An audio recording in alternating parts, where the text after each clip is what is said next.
მოგესალმებით, ეს არის მილენიალი, მე კი ნუგვის შოშიაშვილი გახლავართ.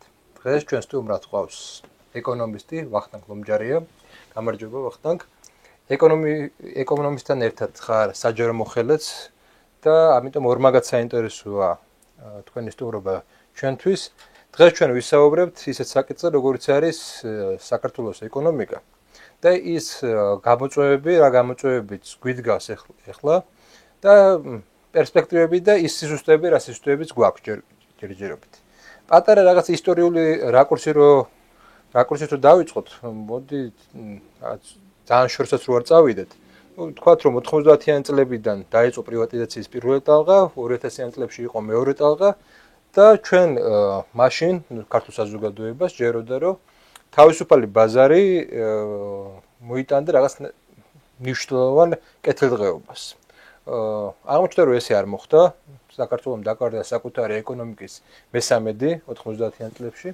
მართალია 2000-იან წლებში იყო ეკონომიკური ზრდა გარკვეულწილად, რასაც ბენდუქიძეს ეფექტს უწოდება ხშირ შემთხვევაში, ხო? ამაზეც მე ცალკე ვილაპარაკოთ.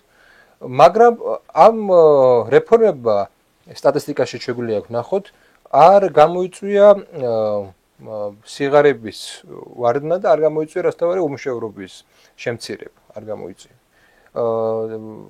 რაც მიანიშნებდა იმას, რომ ეს ეკონომიკა, რასაც ვაშენებთ, არ იყო ყველასთვის. იყო რაღაცა ჯგუფებისთვის და ამ პროცესში დავკარგეთ საკმაოდ ძლიერი ინდუსტრიული რაღაც ნაწილი ჩვენი ეკონომიკის სეგმენტი და მოკლედ აღმოჩნდით 2012 წელს ესეთ მდგომარეობაში. 2012 წლიდან იწყება რამოდენიმე ფაზა შეიძლება დაიყოს, მაგრამ ყველაზე მნიშვნელოვანი მაინც არის ჩემთვის ალბათ ის ფაზა, როდესაც იწყება გარკვეული გადაწყობა. ეს გადაწყობა დაკავშირებული იყო შუადერეფნის პროექტთან, ეს გადაწყობა დაკავშირებული იყო ახალ გეოპოლიტიკურ გამოწვევებთან და დღეს ჩვენ გვაქვს ეკონომიკური ზრდა 9%-იანი. ეს ზრდა, მოდი ეს არის კრიტიკას არის რაღაც დადებითი ანალიზის ამასთან დაკავშირებით და მინდა აქედან დავიწყო. ეს ზრდა იგივენაირი ხომ არ არის, როგორიც იყო ბენდუქიძის დროს. ანუ მარტო რაღაცა ჯგუფებს ეხება ეს ზრდა, გრძნობენ თუ ეს ცოტა სხვა სტრუქტურისაა და სხვა პერსპექტივებს იძლევა.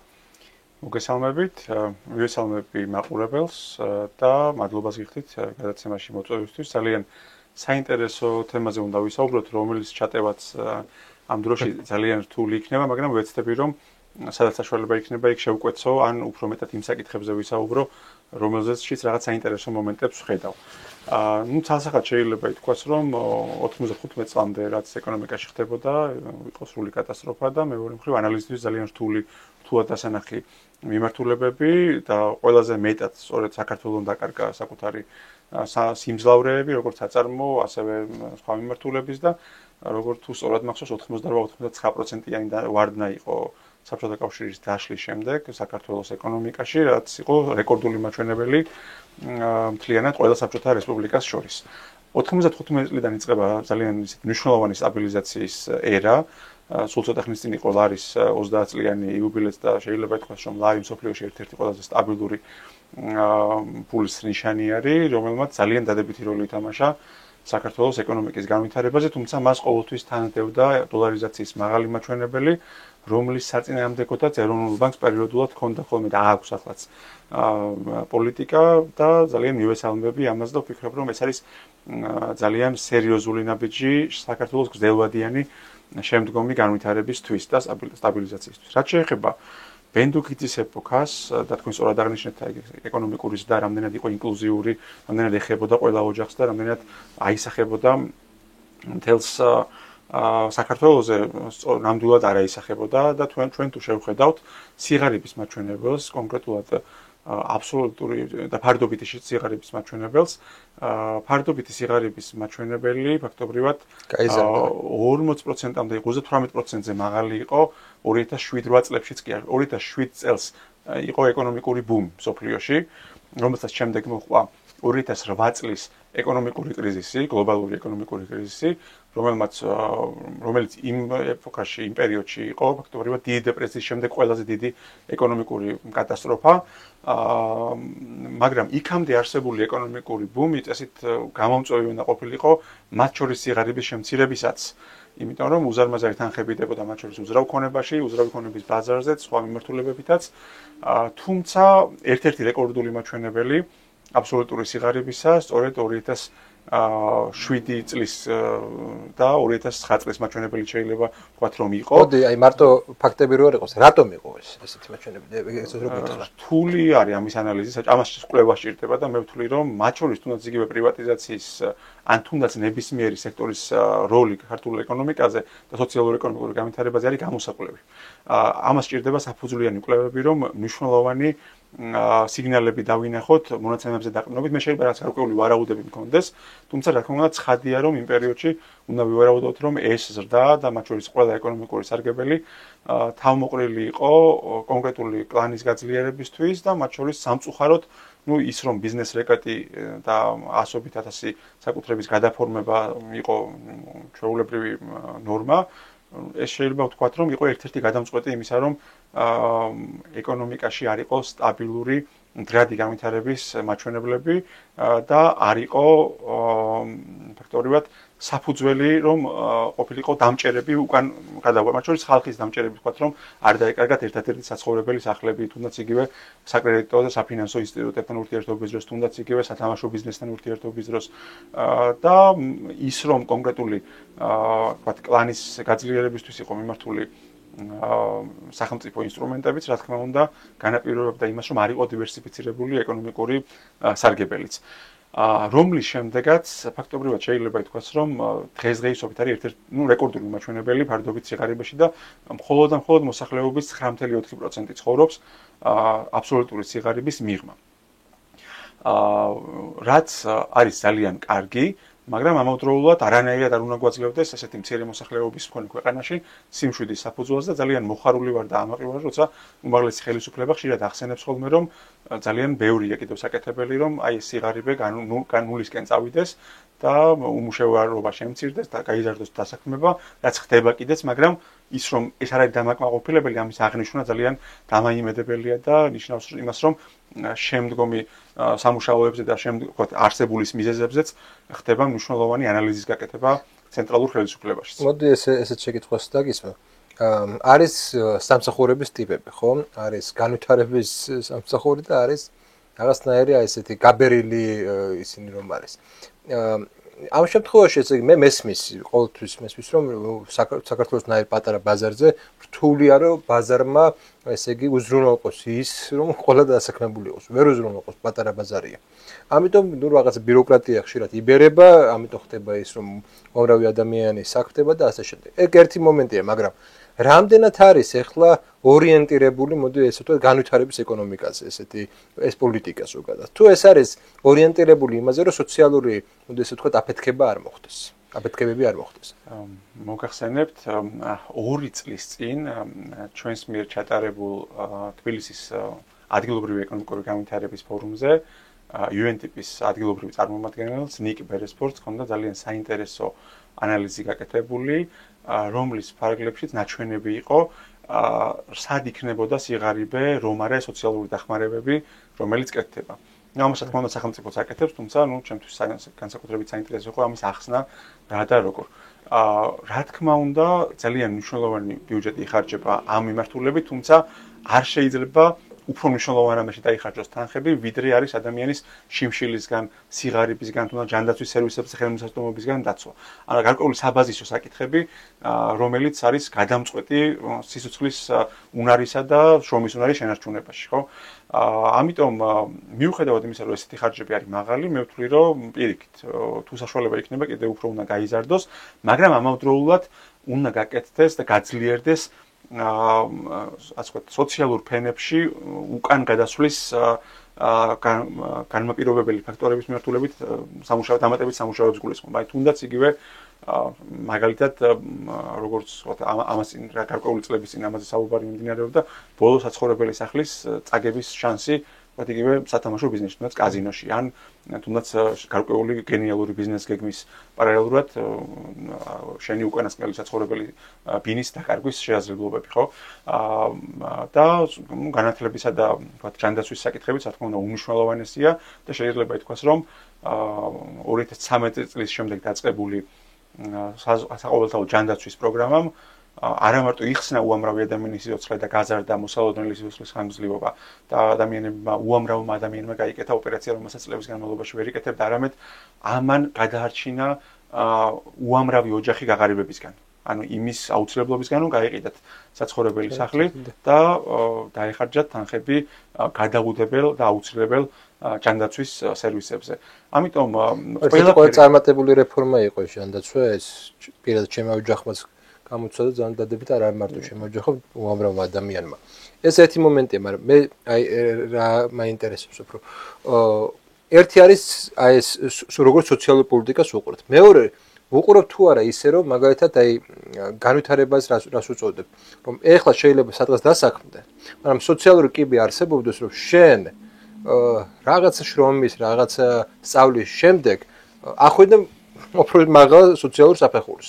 აი ესეთი როგორც სტრატეგია არსებობს თუ არა, თუ ეს რაღაცა მაინც ბაზრის პრინციპებით მიმდინარეობს დღემდე. ფაქტობრივად სტრატეგია 20-დან დაწყებული დღეს არსებულ სტრატეგიაში ყველგან აღნიშნული არის და ხაზგასმული არის ინკლუზიურობისა და მდგრადი სოციალურ-ეკონომიკური განვითარების სწორედ ეს ასპექტები და მათ შორის განსაკუთრებით სიღარიბესთან ბრძოლის მნიშვნელობა. მაგრამ აი დეტალები არის კონკრეტული სტრუქტურების სამუშაო და აი ამის ანალიზი უკვე იგივე ეკონომიკის სამინისტროში პრემიერ-მინისტრთან და სხვადასხვა სტრუქტურებში კეთდება. მაგრამ მე მინდა აღნიშნო ჩვენს მიერ უკვე ნასაუბრებთ თემაზე გარკვეული ისეთი მნიშვნელოვანი შედარებები. ყველაფერი არის ფარდობითი, ვიცით ხო? და როცა ჩვენი სავაჭრო პარტნიორები და ჩვენი მეზობლები კარგად ხმობენ ეკონომიკურად თავს, ჩვენც მაშინ უფრო მეტად ვითარდებით და პირიქით, როცა იქ ვარდნა არის, ჩვენც ავტომატურად ჩვენთანაც ეკონომიკური მაჩვენებლები იკლებს. ჩვენ თუ შევადარებთ 2007 წლამდე არსებულ ვითარებას, შეიძლება ითქვას, რომ თითქმის ყოველ წელს ჩვენი მეზობლები, სომხეთი და აზერბაიჯანი, თუ ჩვენ გვქონდა პირობითად 10-11-12%, მათ გვქონდათ 25-20 36%-დან სხვადასხვა ისეთი ბევრად მაღალი მაჩვენებლები. მაგრამ აი ახლა როცა ჩვენ გვაქვს პირობითად რაღაც პერიოდში 9.4 შემდეგ 8.8 გასაშვალოებული, აი ეს მართლაც ჩვენ რეგიონში ერთ-ერთი ყველაზე მაღალი მაჩვენებელია და მსოფლიოში ერთ-ერთი ყველაზე რეკორდული მაჩვენებლებია.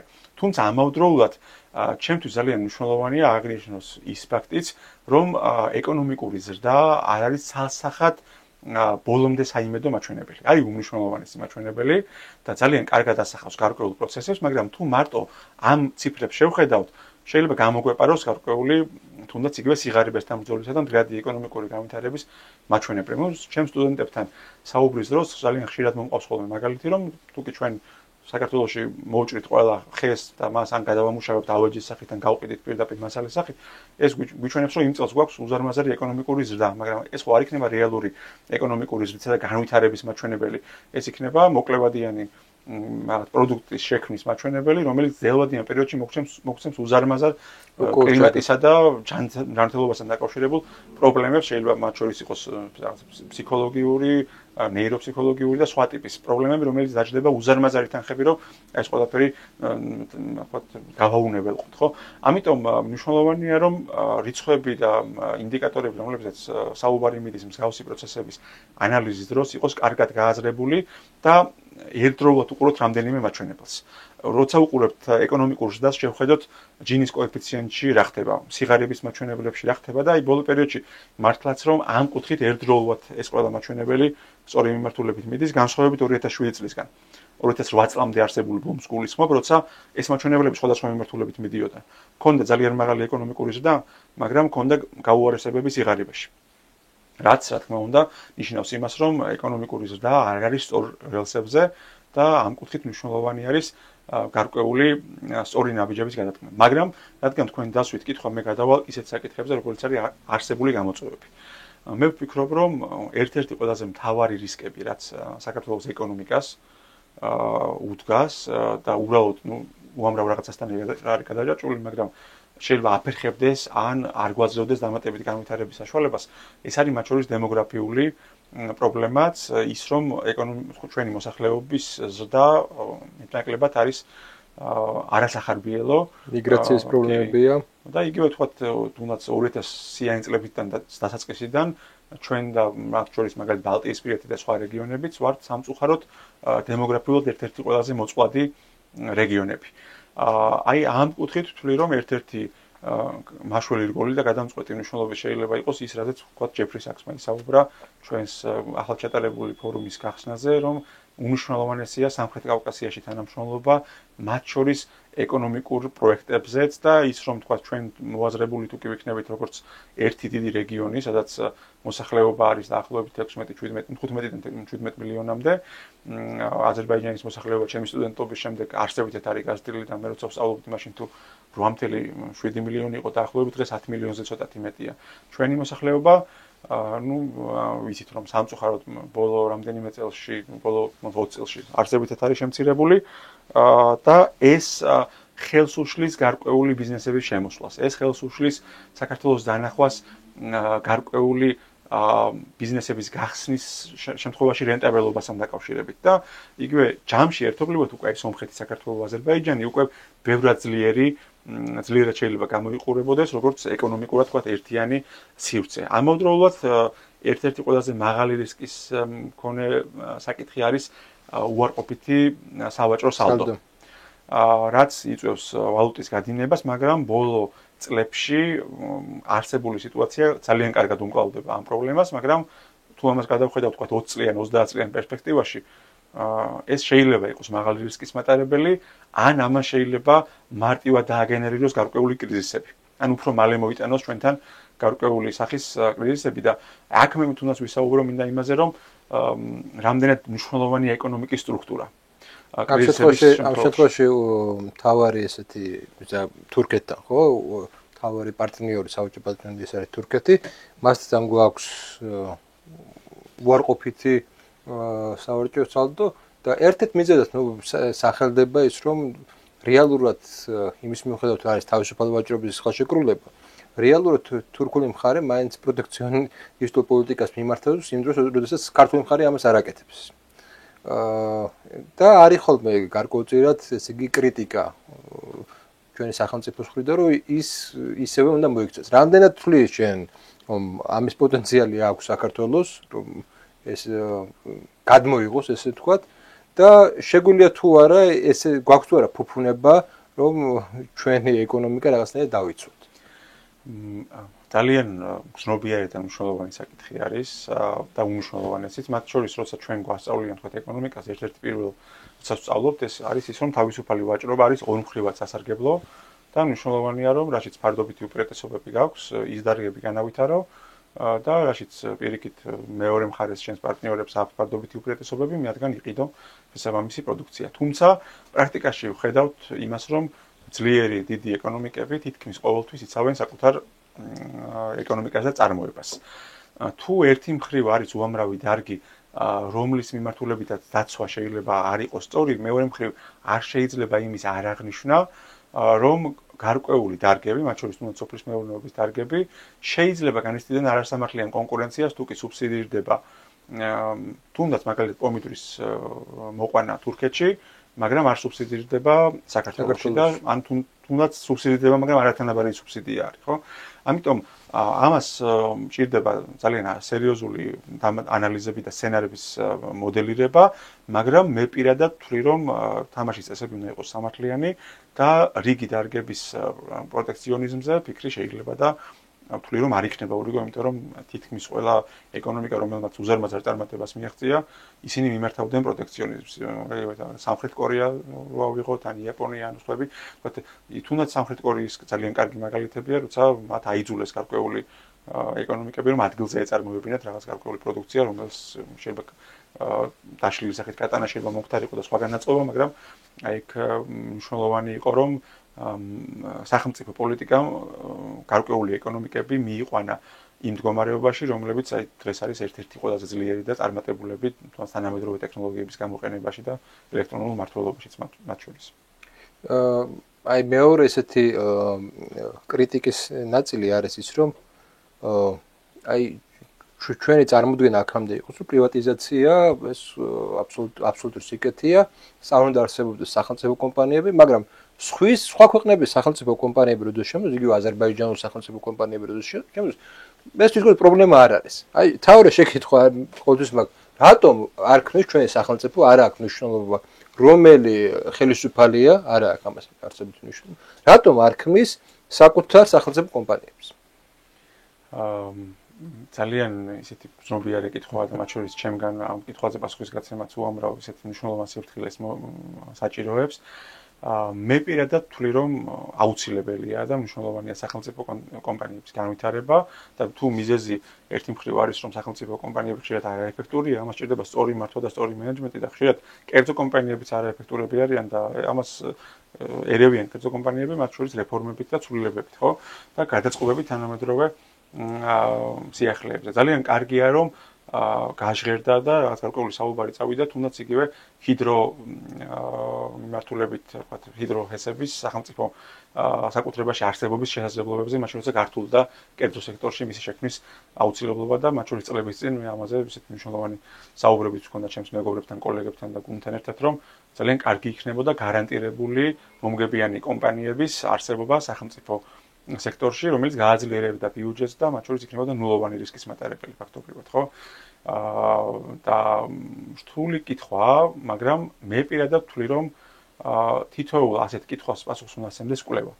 და თითოეული მათ შორის მნიშვნელოვანი სახელმწიფო პროექტის დაწყების თუ არ დაწყების გადაწყვეტილებას წინ უნდა უძღოდეს სცენარი და მოდელირება, რას გამოიწვევს ეს ყველაფერი, მაგრამ აი პრივატიზაციაც რომ ახსენეთ შესაძლებელია, ხო, აი დარწმუნებული ვარ, რომ უამრავი ობიექტზე, რომლის პრივატიზაციაც დამოუკიდებლობის მოპოვებიდან გაკეთდა, იქნება გაკეთებული დასკვნა, რომ არ უნდა გასხვისებულიყო და მათ შორის მეც ვთვლი, რომ იგივე სახელმწიფო ორგანოების და სახელმწიფო ორგანიზაციების შენობები გატანა, თქვა, ცენტრალური უბნებიდან და თუნდაც იგივე ქირით გასვლა შეიძლება იწოდეს კითხვის ნიშანს და ალბათ უნდა შევაფასოთ რამდენად სწორი არის. მე არ დავასახელებ კონკრეტულ ობიექტებს და კონკრეტულ ორგანიზაციებს და თქვა იგივე თუნდაც დიდ სახელმწიფო სტრუქტურებს ვინ გააკეთა მსგავსი რეფორმები, იგივე კოლეგიალობიდან და გარკვეული ეტიკეტიდან და იგივე სუბორდინაციიდან გამომდინარე, მაგრამ მე ვთვლი, რომ ძალიან ისეთი საფრთხილო საკითხია და დარწმუნებული ვარ, რომ უამრავი ობიექტის გასხვისება კვლევის შემთხვევაში შეფასებული იქნება არაერთგვაროვნად და დასვავს გარკვეულ კითხვებს, რამდენად სწორი იყო და რამდენად უნდა გაგრძელდეს მსგავსი რამ, თუმცა ჩვენი ეკონომიკა დღეს უპირატესად არ დგას პრივატიზაციაზე. პრივატიზაცია არა მარტო სახელმწიფო ბიუჯეტს ავსებს სწორ პრივატიზაციას გულისხმობ, არამედ ხელს უწყობს კერძო ბიზნესსაც, მათ შორის ინვესტიციების განხორციელებაში, თუნდაც მაშინ, როცა მიწები სულ უფრო და უფრო მცირდება, რომ არა სახელმწიფო მიწების გარკვეული დოზის გამოტანა საპრივატიზაციოდ, ბევრად ნაკლები იქნებოდა დასაქმებაც და სიღარიბის მაჩვენებელიც იქნებოდა ბევრად არასახარბიელო, მაგრამ მე იმას ვამბობ, რომ ამ ყველაფერს ცალსახად ჭირდება ესეთი სერიოზული კვლევები წინასწარ და სახელმწიფო სტრატეგიაც, რომ რა დოზით უნდა წავიდეს ეს ყველაფერი წინ, თუმცა ამ ეტაპზე არსებულ პროცესთან მე ისეთი არსებითი შენიშვნები არ მაქვს, მაგრამ ვისურვებდი უფრო მეტად ძლიერს, ვთქვათ, და უფრო მეტ სექტორში არსებულ სახელმწიფო კომპანიებს, მათ შორის ჰიდრომიმართულებით, ვთქვათ, ჰიდროენერგიას გულისხმობ, ენერგეტიკის მიმართულებით, რომელიც ალბათ ბევრად უფრო მარტივად განხორციელდებოდა ბოლო წლებში, რომ ყოფილიყო სახელმწიფო სექტორის მონაწილეობა, თუნდაც იგივე ხუდონს გულისხმობ ამ შემთხვევაში და სხვა ობიექტებს და იქნებოდა ნაკლებად რისკიანი, ფაქტობრივად ურისკო ბიუჯეტისთვის გარანტირებული შემოსავლით და გრძელვადიანი განვითარებისთვის ბევრად უფრო მნიშვნელოვანი. მაგრამ ამავდროულად საყურადღებოა მიდგომა, რომელიც შეიძლება გულისხმობდეს, რომ თუ კი გარკვეული დარგი შეიძლება განავითაროს კერძო სექტორმა, ამ შემთხვევაში ხომ არ ჯობს სახელმწიფომ საკუთარი რესურსები დახარჯოს სხვა მიმართულებით. მე როდესაც უყურებ თუნდაც აი სახელისუფლებო ესე იგი სხვა ჯგუფებს, ან ასთან დაახლოებულ სხვა ეკონომიკურ პირებს, ესე ვთქვათ, ხო? მაინც ხშირად მრჩება იმის განცდა, რომ მნიშვნელოვანი ნაწილი მაინც აი ძველი ნეოლიბერალური, ლიბერტანიანური იდეებით არის ხედავს ყოველ შემთხვევაში ლიბერტანული იდეებით განავითარებს საქართველოს. იმის მიუხედავად რომ უკვე ჩვენ გვაქვს ისტორია, ლიბერტანიანიზმის ისტორია გვაქვს საკმაოდ დიდხნიანი.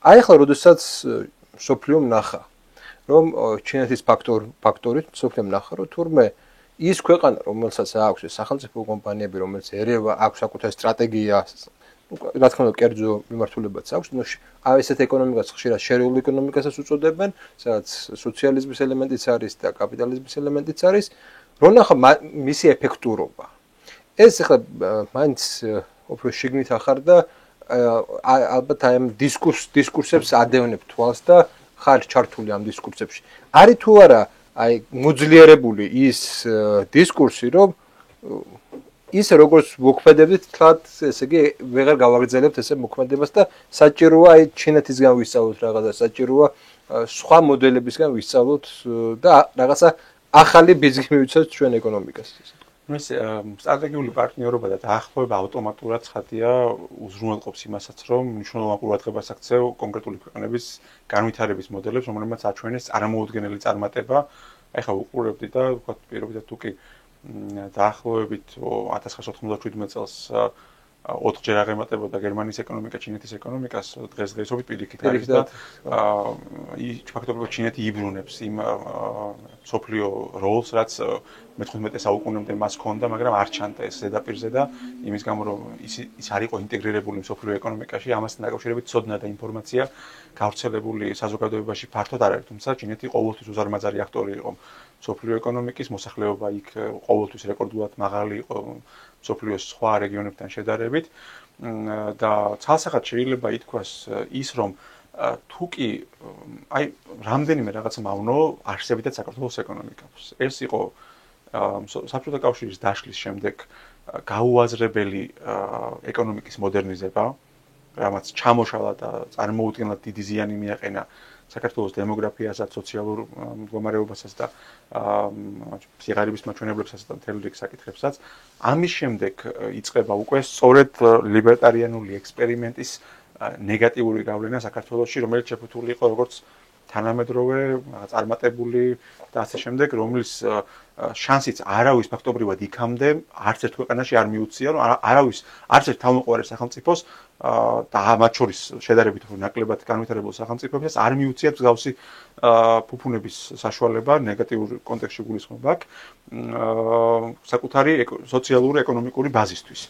და ამან მოგვცა ის რომ გაუქმდა მთელი რიგი მარეგულირებელი ორგანოები, რომლებიც არ შეგვისწავლია რა ნეგატიური როლი მოიტანა, მათ შორის ისე კვების და ანტიმონოპოლიური სამსახურები, კვების უსაფრთხოების კონტროლი და მთელი რიგი საკითხები, რომლებიც არ ვიცით საბოლოო ჯამში რამდენი ადამიანი დაავადა, ან რამდენ კერძო კომპანიას შეუშალა ხელი რომ განვითარებულიყო, რამდენი მეტი იქნებოდა დასაქმება რომ ყოფილიყო ეს ყველაფერი და ასე შემდეგ. თუ არ ჩავთვლით შემდგომ პერიოდში იგივე ბრაზილიაში ბოლსონაროს და სხვების ვთქვათ წარმატებებს პოლიტიკურ ველზე, მაგრამ ამას გარდა, ну, აი როგორც უკვე ვთქვით, აი ეს საკითხი ერთ და მეორე დროულად ბიზნესის რეკეტი ვთქვათ, პირდაპირ სახელმწიფოსგან, ეს ორივე ერთად თან ვითომ ლიბერტარიანული ბიზნესის ხელი უნდა შეეწყოს და მეორე მხრივ ბიზნესი ისეთი რეკეტი, როგორიც იყო სამწუხაროდ, ფაქტობრივად უზარმაზარი დაღი დაასვა ქართულ ეკონომიკას და მათ შორის შეიძლება ითქვას, რომ გარეკა მოსახლეობის დიდი ნაწილი უცხოეთში და შეუძლებელი გახადა აქ რაღაც გარკვეული სხვა სცენარის განვითარება, რომელიც ისედაც პრობლემური იყო და ქართული ეკონომიკა ისედაც არ იყო მდგრადი იმ პერიოდში, ისედაც დემოგრაფიულად ჩვენს უცუდი პროგნოზები ჰქონდა და ამის პარალელურად შეიძლება ითქვას, რომ მაშინ როცა 2007 წლამდე ჩვენ პირიქით ჩამორჩებოდი ჩვენ მეზობლებს, დღეს არის პირიქით, ხო?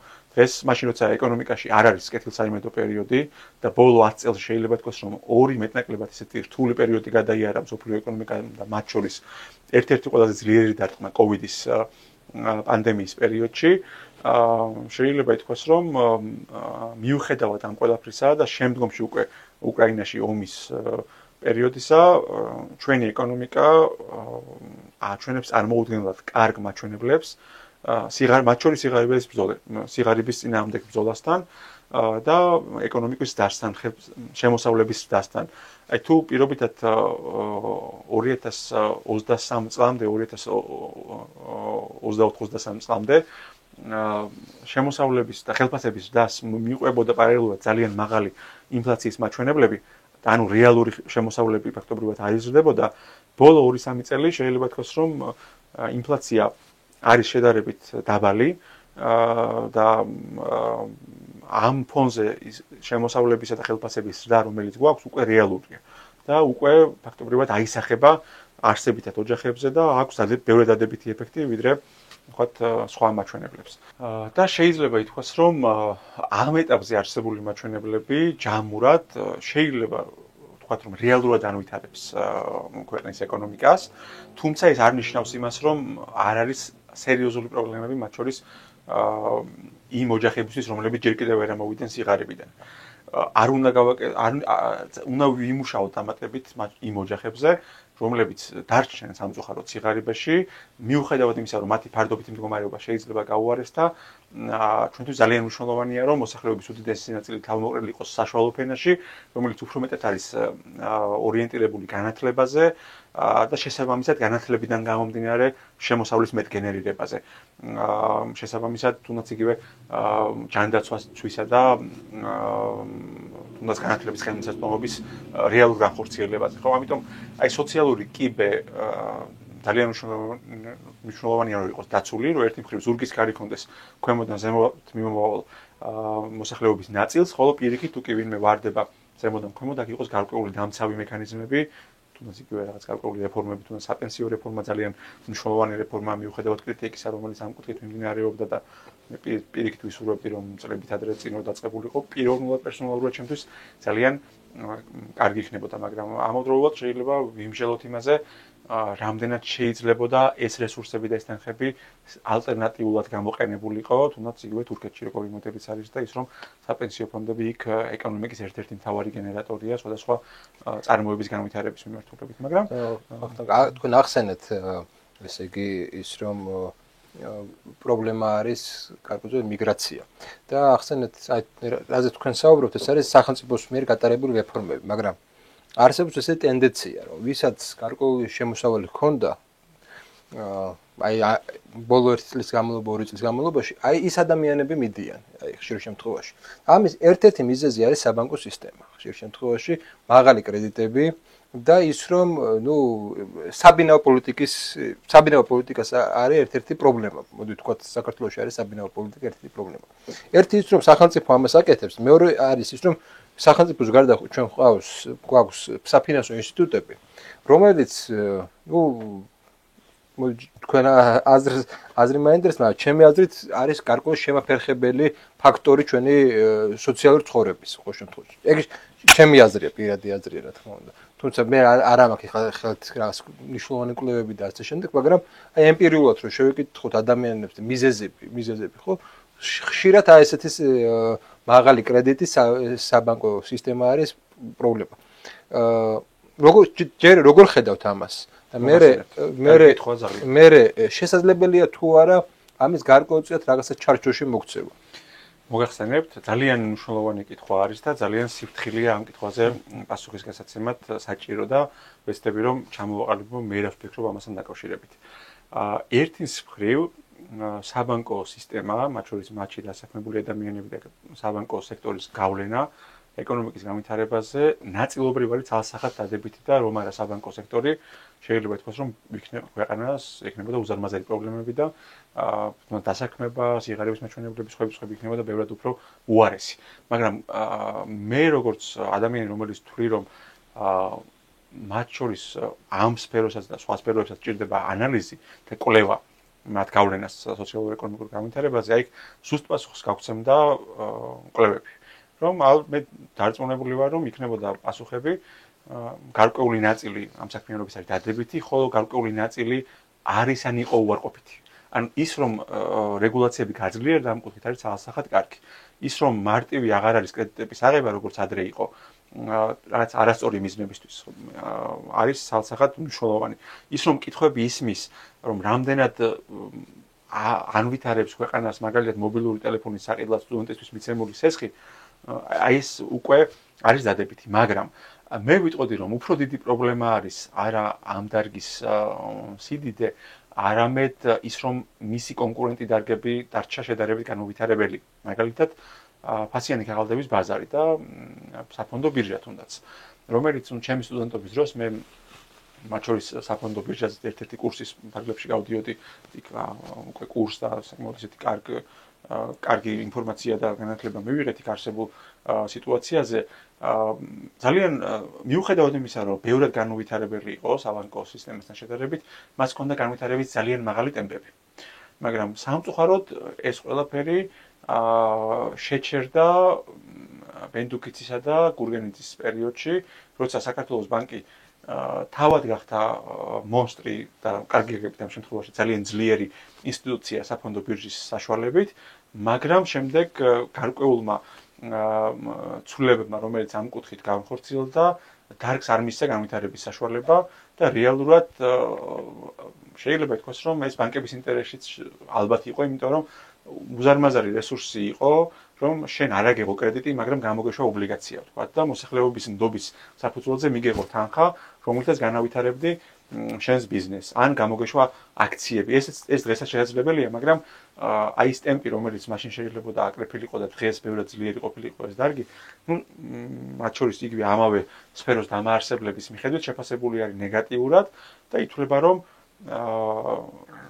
ეს ბაზარი სხვანაირად განვითარების შემთხვევაში ქვეყნის ეკონომიკას ბევრად განავითარებდა. იგივე სტრატეგია 2020-ში აღნიშნული არის, რომ ერთ-ერთი პრობლემა 3-დან განვითარების შემაფერხებელი ფაქტორებიდან არის ფინანსებზე ხელმისაწვდომობის შეზღუდულობა. და მათ შორის ეს იმასაც გულისხმობს, რომ არა მარტო ის რომ კრედიტი ძვირია, არამედ არ არის დივერსიფიცირებული მისი თანხების მიღების წყაროები. და ალბათ აი თქვენ ვთქვით ალტერნატიული სცენარი და შეიძლება იყოს.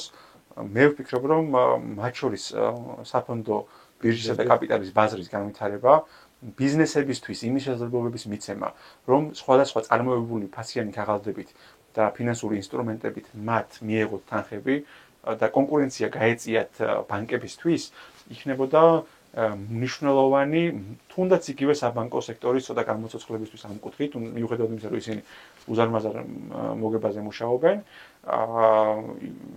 ყოველ შემთხვევაში ქვეყნის ეკონომიკური განვითარებისთვის იქნებოდა ძალიან კარგი. მეორე ესეთი მომენტია, ერთი ის კაი პროექტი იყო, აწარმოეს საქართველოსთან ერთად, ხო? და ბევრმა ადამიანმა დაიწყო რაღაც საკუთარი ბიზნესი და შეეცადა რომ რაღაცა გაეკეთებინა. მაგრამ რამდენად ვთქვით, რომ ეს ნაწილი საკმარისია და მეორე მხრივ, აი ყოველთვის ვერამდენჯერ ახსენეთ კვლევები, ხო? კვლევები ახსენეთ, ანუ თქვენ ახსენეთ სამეცნიერებაზე და განვითარებაზე ორიენტირებული რაღაცა ხედვები, ხო? მოდი აი ხშირად სკეპტიკური დამოკიდებულება ქართულ აკადემიურ სივრცისადმი და ყოველთვის ესეთი დამოკიდებულება, მაგრამ არსებობს აი უბრალოდ სხვა ვარიანტი, გარდა იმისა, რომ შენ უბრალოდ აი ეს აკადემიურ სივრცე განავითარო, რომ არსებობს სხვა ვარიანტი გარდა ამისა, რომ გქონდეს ისეთი პოლიტიკა, რომელიც შენ რეალურ სურათს დაგანახებს. რეალურად არ. აი აქ განათლების სექტორის ჩართვა არის უმნიშვნელოვანესი, თუმცა ჩვენ წლების განმავლობაში ვაკვირდებით იმას, რომ სამწუხაროდ ერთ-ერთი ყველაზე დაბალი საშუალო ხელფასები არის სწორედ განათლების სექტორში. თუმცა ამ მიმართულებით უამრავი განცხადება შეფასებები გაკეთა იგივე გუნდის შიგნითაც და ჩვენ ვცნობთ იმას, რომ ამ კუთხით ჩვენ არსებითი პროგრესი არ განგვიცდია, თუმცა მეორე მხრივ იგივე გარკვეული იდეოლოგიზება და ამის საწინააღმდეგოდ ახლა უამრავი ნაბიჯი გადაედგა და თუ ავსწრებით დღეს იქნა მიღებული განათლების შესახებ ახალი კანონი, უმაღლესი განათლების შესახებ კანონი. მე ვთვლი, რომ წარმოუდგენელია, შეიძლება შემთხვევით გაარტყა რაღაცა სწორი ნაბიჯები, ინტუიტიურად და რაღაც გარკვეული შეგრძნებების დონეზე, მაგრამ ბევრად მყარად ხარ მაშინ, როცა შენ გაქვს რამდენიმე სწორი ინდიკატორი ხელთ და შეგიძლია ამ ინდიკატორების კარგად კითხვა. და აქაც არის საფრთხე, რომ შენ თუ გაქვს პირობითად 10 საჭირო ინდიკატორიდან მხოლოდ 6 ან 7 და არ გაქვს რამდენიმე. აი სწორედ იმ რამდენიმეს არ ქონამ შეიძლება გიბიძგოს უცებ რო აი 6-7 მაქვს რაღაცას ვხედავ და მოდი გადავდგათ სწრაფად ნაბიჯი. და ამ შეიძლება გიბიძგოს არასწორი ნაბიჯისკენ, უბრალოდ თამამად გააკეთებ ამას. როცა გონია რომ რაღაცა იცი. ამიტომ სწორად შევსება აი მწოდნის რომელსაც დაიფუძნება შემდეგ გადაწყვეტილება ნელ-ნელა უნდა გახდეს ყოველდღიური პრაქტიკა და ამ კუთხით სააბედნიეროდ იზრდება ეგრეთ წოდებული ძირითადი ინდიკატორების მაჩვენებელი, რომელზეც დაკვირვება ხდება სისტემატიურად და ამაზე წვდომა აქვს იგივე ფაქტობრივად ყველა ადგილობრივ მმართველსაც, კი პატარა ქალაქებშიც კი და საბედნიეროდ საქსტატი ზრდის ყოველწლიურად ამ მაჩვენებლებს, რომელსაც დებს საკუთარ ვებგვერდებზე, იქმნება მათ შორის რეგიონული პორტალებიც, მუნიციპალური ჭრილში შეიძლება ამის განხილვა და ბევრად უფრო მარტივია დღეს გადაწყვეტილების მიღება, ვიდრე შეიძლება და 20 წლის წინ, 30 წლის წინ და ასე შემდეგ. მაგრამ ეს არის ცალსახად იარაღი დღეს ინფორმაციულ ერაში, რომ კარგად დაინახო სად არის ბზარი და შეიძლება ამან გადაწყვეტილებისკენ არ გიბიძგოს, მაგრამ გიბიძგოს დამატებითი კვლევის საჭიროებისკენ, რომ შენ რაღაცაში დაინახო უკვე არსებული პრობლემა, მაგრამ კიდევ გამოკვლევამ უკვე შემდეგ მოგცეს გადაწყვეტილებისკენ დასახული გზები. ბოლოსკენ მივდივართ და არ მინდა რომ არ შევიყო ისეთ სფეროც, რომელიც ერთ-ერთი პრიორიტეტია მიჩნეული, ესა ტურიზმი. ტურიზმში უამრავი ადამიანია ჩართული, მით უმეტეს ამ ბოლო პერიოდში იზრდება ტურისტების რაოდენობა და მოკლედ არის ეს საკმაოდ დიდი სეგმენტი ქართულ ეკონომიკაში. მაგრამ ამასთან ერთად არის საფრთხეები, იმიტომ რომ მოდით რაღაცნაირად ვაღიაროთ, რომ იქ სადაც მაღალია ტურიზმის წილი ეკონომიკაში, ის ქვეყნები მაინც განვითარებულები როგორც წესი არ არიან ხოლმე. თქვენ როგორ ხედავთ აი ამ ტურიზმის საკითხს და ხედავთ თუ არა რისკებს ამ დარგის ესე მინდობასთან დაკავშირებით? ძალიან კარგი კითხვაა. მათ შორის მე პირადად მუშაობ თბილისის მერიაში, საქალაქო სამსახურში, რომელიც პასუხისმგებელია ტურიზმის სექტორზეც. ამიტომ ესე იგი ესე შევაფასებდი ამ საკითხს, რომ ტურიზმი არის უმნიშვნელოვანესი სფერო და დარგი საქართველოს ეკონომიკისთვის. ის ასაქმებს უამრავ ადამიანს, ის იძლევა ძალიან სწრაფ შემოსავალს და ეკონომიკის განვითარების ესე იგი აღმავალ ფაზაში არის ერთ-ერთი გენერატორი ეკონომიკის განვითარებისაც. თუმცა ამავდროულად როგორც კი იწყება კრიზისები და ვიცით რომ ეკონომიკას ახასიათებს ციკლური განვითარების ციკლური ხასიათი და აღმავლობას მერე მოყვება აღმავლობა, კრიზისები და როგორც კი იწყება კრიზისი, პირველი დარტყმები მოდის სწორედ ტურიზმის და სამასპინძლო სექტორზე. იგივე ავიაცია, სასტუმროები და ასე შემდეგ. ანუ პირველი თუ კი ადამიანები რაიმეზე ეკონომიას აკეთებენ, ეს არის დასვენება, ბუნებრივად, ყველაზე ისეთი ელასტიური დარგები და საქონელი არის სწორედ და სერვისი არის ტურისტული სერვისები და ეს ასია, მაგრამ ეს არ ნიშნავს არანაირად იმას, რომ რაიმე ეტაპზე ჩვენ შეგვიძლია და გვაქვს იმის ფუფუნება, რომ უარი ვთქვათ ტურიზმის განვითარებაზე და ტურიზმიდან მიღებულ შემოსავალზე. მაგრამ ამავდროულად კარგად უნდა გვესმოდეს, რომ როგორც კი პრობლემები დაიწყება, პირველი და ყველაზე მოწყვლადები სწორედ ეს დარგები არიან და ყველაზე ნელა ის ქვეყნები გამოდიან კრიზისიდან, რომლებიც ტურიზმზე არიან ორიენტირებული და ყველაზე სწრაფად ისინი გამოდიან კრიზისებიდან, რომლებიც არიან ორიენტირებული წარმოებას. მაგალითად 2008 წლის კრიზისის შემდეგ ევროპაშიც ერთ-ერთი ყველაზე სწრაფად კრიზისიდან გამოვიდა გერმანია. მაშინ როცა იგივე ქვეყნები საბერძნეთს გამოვიდა. იტალია, საბერძნეთი, ესპანეთი, სხვები, რომლებიც უფრო ტურიზმზე იყვნენ ორიენტირებულები, ბევრად უფრო გაუჭირდათ, მეტი დრო დასჭირდათ ძალების აღდგენისთვის, იმიტომ რომ კრიზისის შემდეგაც ადამიანებს დრო სჭირდებათ, რომ ისევ განეწყონ და მოაგროვონ თანხები, რესურსები. აი ხლა პანდემიის დროს საქართველოშიც ეს პრობლემა იყო ბევრს. იყო. მაგრამ ამავდროულად უნდა აღინიშნოს, რომ აი თბილისისთვის ეს არის წამყვანი, ერთ-ერთი წამყვანი მნიშვნელოვანი დარგი სხვა დარგი, მაგრამ ჯანდაცვასთან, უძრავ ქონებასთან, სხვა დარგებთან, მაგრამ ეს ყველაფერი გადაჯაჭვულია ეს ერთმანეთთან, ტურიზმთან გადაჯაჭვულია, საბანკო სექტორი, უძრავი ქონების ბაზარი და სხვა უამრავი სექტორი და თბილისი ტურისტული მიმართულებით არის ერთ-ერთი ყველაზე მიმზიდველი ადგილი ქალაქი ჩვენს რეგიონში და აი წარმოუდგენლად დიდი მნიშვნელობა აქვს საქართველოს განვითარებისთვის, ჩვენთან არის უამრავი ვთქვათ იგივე ძალიან მაგარი სასტუმრო კვების ობიექტი და სპეციალისტები დარგის კორიფეები, რომლებიც ავითარებენ ამ დარგებს, ქმნიან რაღაცა წარმოუდგენლად კარგ ობიექტებს, რომლებიც ქმნიან საბოლოო ჯამში იგივე თბილისის სახესაც. და როგორც უკვე კულტურული გავლენაც არის. ეს უნდა შევაფასოთ აი ესე, რომ ვერასოდეს ვერ ვიტყვით თუ არს თუ კი შეგვიძლია ტურიზმი განმავითაროთ და ხელი შეუწყოთ რომ განმავითაროთ პირიქით, ძალიან მნიშვნელოვანია რომ მათ შეიძლება დემონიზებას ჩვენ არ ვახდენთ. არა, არც მე. და მაგრამ ვაფასებთ აი როგორც როცა ძალიან კარგად ვაკვირდები რომ როცა ადამიანები კამათობენ როგორც წესი ორივე მართალია ხოლმე რაღაც ნაწილში. უბრალოდ თავარია სადგადის რაღაცა სხვა არის რომ აი რა ვაფასებთ, რა არის კითხვა რომელსაც ვსვამთ და რა არის ფორმულირება კითხვის კომპონენტების, ხო? ამიტომ ძალიან მნიშვნელოვანია, მაგრამ ამავდროულად უნდა გვესმოდეს, რომ ეს არის ყველაზე მოწყვლადი.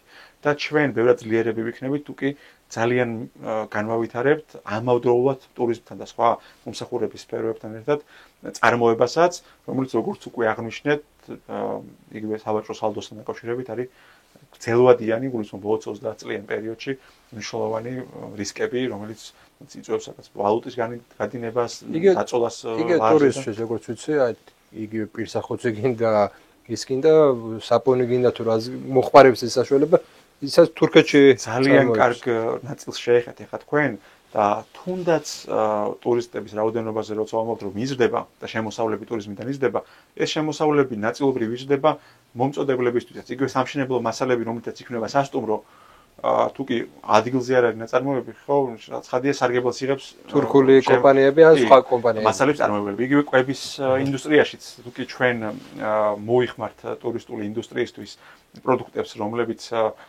არ არის ადგილზე ნაწარმოებები, შესაძლებლობების ნაწილს უშვებთ ხელიდან. ამიტომ წარმოებების განვითარება კიდევ უფრო მეტად აქვს მულტიპლიკაციური ეფექტი და სინერგიული ეფექტი ქვეყნის განვითარებაზე და კიდევ უფრო მნიშვნელოვანია, ძალიან კარგი კითხვა დასვით. აი, უნიშნულოვანესი საკითხია ეს გვესმოდეს, რომ რაც უფრო მეტს გამოვიყენებთ და მეტად იქნება ადგილობრივი წარმოება დაკავშირებული სხვა დარგებთან, ბევრად უფრო მარტივი იქნება სიღარიბის დაძლევა და ჩვენი შვილებისთვის და მომავალი თაობებისთვის ისეთი შესაძლებლობების მიცემა, როგორზეც ოცნებობენ, ვთქვათ, იგივე ჩვენი თაობა მილენიალები, რომლებიც ისე რაღაც გარკვეული სტანდარტები იყო, რომ აი რაღაცა ოცნებობდით, რაღაც კონკრეტულ ქვეყნებს ვედარებოდით და გვინდოდა, მაგრამ ჩვენ მინდა რომ ეს ყველაფერი აქ უზრუნველყოთ, აქ მივახციოთ, ჩვენი შვილებისთვის აქ იყოს შესაძლებლობა, ისეთი როგორიც არის მაღალ განვითარებულ სოციალურ-ეკონომიკურ ქვეყნებში, სადაც კეთილდღეობის ეკონომიკა არის ბევრად წარმატებული, თუმცა ჩვენ დავამტკიცეთ ის, რომ ეროვნული ინტერესების დაცვით ბევრად უფრო მეტი სარგებლის მიღება შეიძლება, როგორც ეკონომიკურად, ასევე პოლიტიკურად და პრაქტიკული განვითარების მიმართულებითაც, ვიდრე მათი უკურვებელობა. უღრმესი მადლობა, პირველში თქვენ გიყურებთ როგორც ადამიანს, რომელსაც აქვს ეს სწორი ეკონომიკური ხედვა და იმ რაღაც რელიგიად მოწოდებული ეკონომიკურ რაღაც ხედვებში, რომელიც აქამდე იყო, რასაც პრინციპში გირჩი რასაც ღიად საუბრობს, ის პოლიტიკა ტარდებოდა, უბრალოდ რეალობაში ოთი სხვანაირია ხოლმე, უფრო რეპრესიულია ხოლმე რეალობაში. და თქვენ რომ ესე იგი ახდენთ რაღაც გადაფასებას და სხვა დისკურსის შემოგაქვთ, ეს ძალიან მახარებს და მაიმედებს.